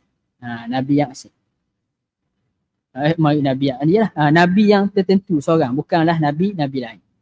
Kemudian Daud, Nabi Daud alaihi salam, dia memerintah antara nabi yang Allah Taala beri pemerintahan, Nabi Daud dan Nabi Sulaiman alaihi salam. Nabi Daud alaihi salam mula memerintah umur 40 tahun. Nabi Sulaiman mula memerintah ketika umur 12 tahun. Dan Nabi Sulaiman adalah anak kepada Nabi Daud alaihi salam. Okey, selesai. Rekah gitu dah. Kemudian Nabi Ilyas alaihi salam, kemudian Nabi Yunus, Nabi Zakaria adalah pak saudara kepada Nabi Isa alaihi salam. Tu Nabi Zakaria inilah yang menjaga Sayyidatina Maryam, mak kepada Nabi Isa alaihi salam. Jadi daripada Nabi Zakaria, Yahya, Isa ni dia duduk sezaman. Antara benda hak kita salah faham, kita ingat nabi-nabi hak dulu-dulu ni dah, habis Nabi tu meninggal seorang, baru mari Nabi lain. Tak, kadang-kadang tak semestinya gitu. Macam Nabi Syuaib tadi. Nabi Musa, natu Nabi Syuaib. Nabi Musa. Nah, dan jumpa dengan Nabi Syuaib. Nabi Zakaria, Nabi Yahya, Nabi Isa ni duduk sekali ni. Maksudnya duduk sezaman, cuma umat lain-lain. Kan Nabi dulu kan umat lain-lain. Dan Nabi Ibrahim dengan Nabi Lut, sebab tu kisah Allah Ta'ala rakam dalam Quran, bila mana malaikat mari jumpa Nabi Ibrahim untuk benda? Untuk menghancurkan kaum Lut. Buat apa jumpa Nabi Ibrahim? Apa kaitannya? Dah, kerana kaum Nabi Lut, kerana Nabi Lut tu adalah anak saudara kepada Nabi Allah Ibrahim dan berjumpa dengan Nabi Allah Ibrahim. Kemudian Nabi Yahya. Nabi Yahya disebut dengan Sayyidus Syuhada, penghulu kepada semua syuhada, kerana kepala Nabi Yahya dipenggal oleh pemerintah zaman tersebut, lalu kepalanya dilubangkan, dibasuh dan diletak arak di dalam tersebut. Maka hak ni kezaliman pemerintah ketika tersebut, kerana menegur raja ketika tersebut, akhirnya Nabi Yahya dipancung dan diperlakukan sedemikian. Nabi Yahya adalah penghulu sekalian syuhada. Kemudian Nabi Isa alaihi salam. Nabi Isa alaihi salam diangkat ke langit. Ada ulama kata pada usianya 40 tahun. Ada ulama menyatakan usia Nabi Isa diangkat ke langit pada umurnya 80 tahun. Dan dia akan turun daripada langit Nabi Isa alaihi salam ketika mana umur dia naik. 40 atau 80 atas khilaf yang maklum. Taha, nama Nabi kita sallallahu alaihi wasallam, khatamun, penutup bagi sekalian Nabi, da'li ghayya, maka tinggallah kamu jalan yang sesat. Kemudian selawat kepada Nabi pada muka surat 43. Kemudian wal malakul ladzi bila ini lagu ni. Tak ingat dah lagu. Wal malakul ladzi bila abin wa la akla la syurba wa la nauma lahum la syarba dah. La akla la akla wa la syarba wa la nauma lahum. Dan malaikat pula, wajib kita tahu malaikat ni tuan-tuan, secara umum Allah Ta'ala ada malaikat yang ramai. Dan secara khusus kita wajib tahu ada dua perkara. Nak tahu malaikat secara terperinci ada dua kunci. Mana-mana nabi, mana-mana malaikat yang disebut namanya dalam Quran, wajib kita beriman secara terperinci. Satu. Dan mana-mana malaikat yang disebut jenisnya dalam Quran, wajib kita beriman secara terperinci. Dua. Maknanya yang disebut nama dan disebut jenis, wajib beriman secara terperinci. Okey. Malaikat ni tuan-tuan, dia tidak ada ayah, tidak ada mak. Ni sebagai bukti iblis bukanlah malaikat. Sebagaimana kita dengar cerita kata iblis tu ketua malaikat, sehingga ada orang menyangka iblis tu malaikat juga. Maka iblis bukan malaikat, kerana iblis ada zuriat. Dah, ada anak. Malaikat dia tidak ada ayah, tidak ada mak, dan dia tidak beranak. Gitu. La akla, tidak makan, tidak minum, wala nauma lahum, tidak juga tidur malaikat ni. Dan malaikat ni, siapa-siapa kata malaikat tu lelaki, maka orang tadi fasik. Ada pendapat kedua kata berdosa orang tadi. Pandangan jadi kafir orang yang kata malaikat tadi lelaki. Orang kata malaikat tu puang, orang tadi kafir dengan sepakat ulama. Now, kenapa? Kerana telah mengingkari nas Al-Quran. Kerana disebut dalam Quran, orang-orang musyrik menjadikan malaikat itu ibadur rahmani inasa. Allah Ta'ala sebut. Menjadikan malaikat tu sebagai anak perempuan Tuhan. Maka siapa-siapa yang kata malaikat tu perempuan, kafir tanpa khilaf. Kalau kata lelaki, orang tadi fasik dan ada pandangan kata kafir. Allah Rabbi ya Karim. Anta Allah. Okay, baik. Tuan-tuan yang dimuliakan oleh Allah, saya nak tanya sesoalan. Kita nak berhabis hari ni ke? Allah Akbar. Gimana? Ada orang? Oh. Ada orang lah. Wasa kencang paling. Dah minggu depan sekali lagi. 2 minggu. Ada dengar dah ni. Ada sifat. To be continue. Speaking orang saja itu. Patut kita dah faham. Jadi sikit je dah kita perhabis muka surat 44, kita sambung minggu depan sekali, kena perhabis lah minggu depan. Minggu depan kita perhabis. Sebab takutnya hanya teruk-teruk ni, depan boleh teruk tapi nak terbang dah ni. Ni ada sayap ni cuma terbang. Okey, malaikat sikit dah, perhabis muka surat ni dah. Baik. Jadi malaikat ni tuan-tuan, dia tidak dihisap. Bahkan dia yang menghisap. Malaikat ni di akhirat lagi kita akan tengok mereka di akhirat. Kita akan nampak malaikat. Malaikat ni lah yang akan bertugas untuk menjaga orang dihisap. Malaikat dok makan, dok minum, dok menebur, dok berzuriat, dok kahwin. Maka ulama bahas malaikat masuk syurga dok, kita kata masuk. Antara nikmat syurga makan, minum, nikah. Pernikahan syariat dunia, syariat akhirat.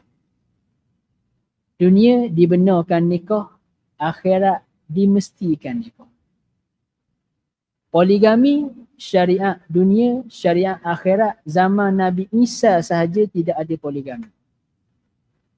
Mazhab Syafi'i afdal monogami daripada poligami.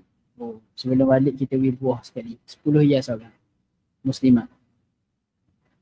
Mazhab Syafi'i sunat monogami. Poligami harus. Dalam syurga orang akan poligami. Dia tidak akan bersendirian. Sebab tu orang lelaki akan dibekalkan sekurang-kurangnya 2 bidadari. Minimum. Maksimum kita dah royak kerana jumlahnya sangat banyak.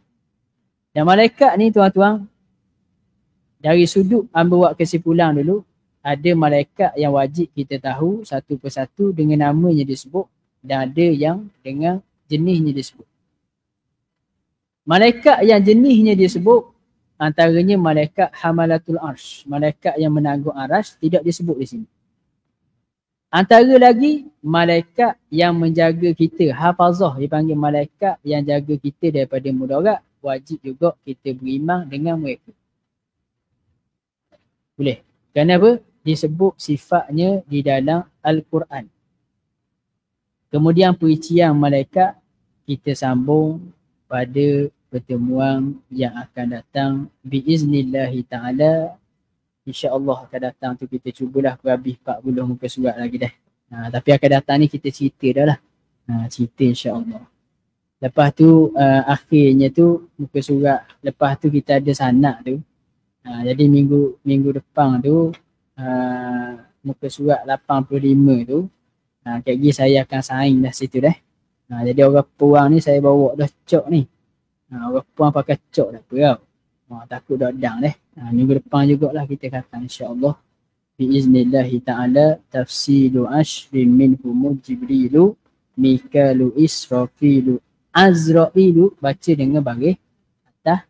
Saya bawa yang disebut oleh Syekh Nawawi pada halaman yang ke belakang. Minta maaf banyak dah habis juga hari ni. Kita kena baca sekali lagi minggu depan.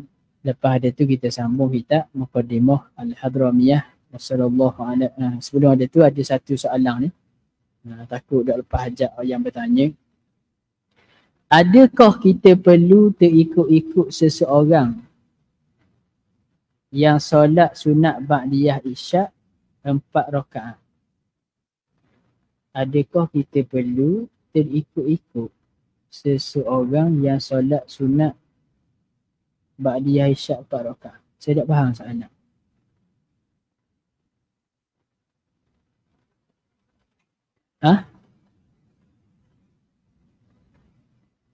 Dia amalan tu dia buat jadi amalan. Jadi adakah perlu? Benda tu sunat.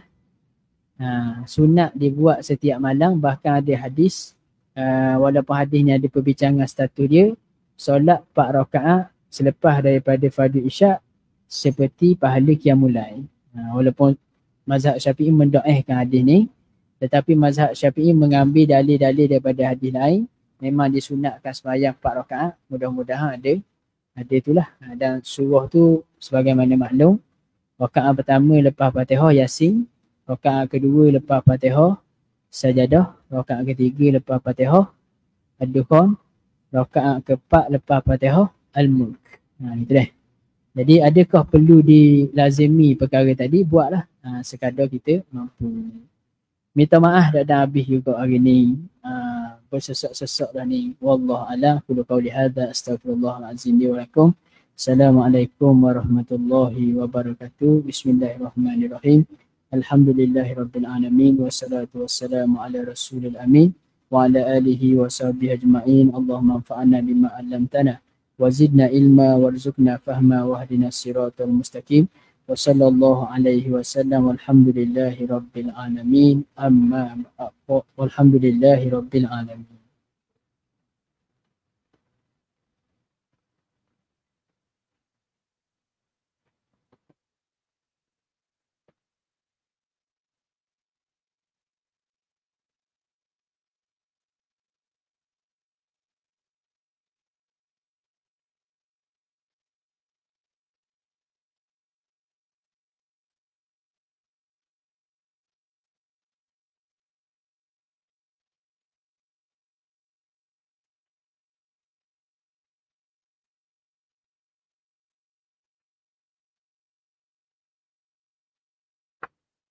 Bismillahirrahmanirrahim. Assalamualaikum warahmatullahi wabarakatuh.